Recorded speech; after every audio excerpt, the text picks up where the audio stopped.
I have 7 days to make a better platformer than my friend with the ultimate prize on the line. Ready? I mean, like, I guess, but... Great, we're starting then. Okay, I'm gonna need some art. With the game looking jazzy, I popped in some movement and did this weird flippy thing with the player to make it look like paper. But see, the player was a water droplet, not a piece of paper. So I coded up a smooth jump animation that...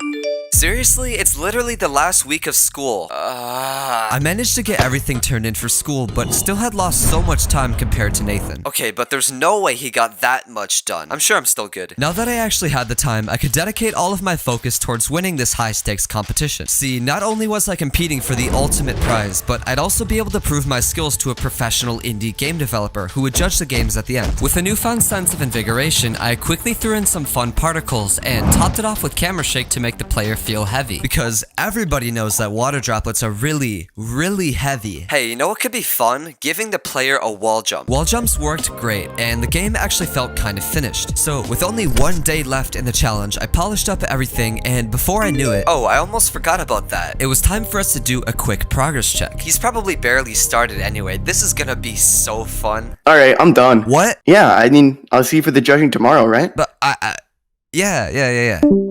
What am I gonna do? It was time for me to bring out the big guns if I actually wanted to finish my platformer on time. So I decided to reduce the scope of my game. This meant there would be no intricate Animal Crossing inspired dialogue system, no original music score composed by an unseen orchestra, and no final dragon boss. Damn, I really wanted to add that dragon. I then swiftly added a portal to take the player to the next level, and then popped in some spikes for, you know, death. I have to make levels now. This is gonna be so boring. With very little time left on the clock, audio was all I needed to finish up my masterpiece. But little did I know that writing music is what would really take up my time. I sat down, put on my music glasses, and began to compose a piece of majesty and wonder. Yeah, so I found this beat that I made like a couple months ago, and I think I'm just gonna use that instead. Wait, so who's the judge you were talking about earlier? Oh, it's just...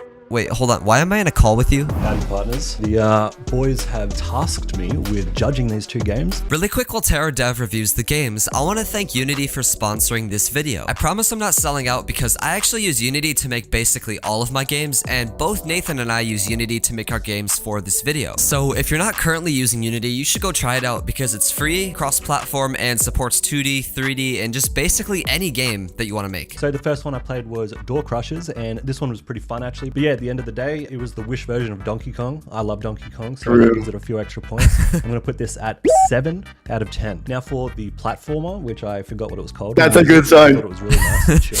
One thing that did suck was that you used up as the jump. My jump button was binded to the W or up arrow key. I play like 0 video games, so like I didn't know that was an actual thing. You had the whole freaking keyboard and it was single player, so Dang. bro, whoever you were. And my wife didn't even attempt this one because she watched me play it, and then she's like, there's no freaking way I'm gonna be able to do that. Oh my gosh, his wife wouldn't even touch it. I'm gonna give this one an 8.5. For me. No!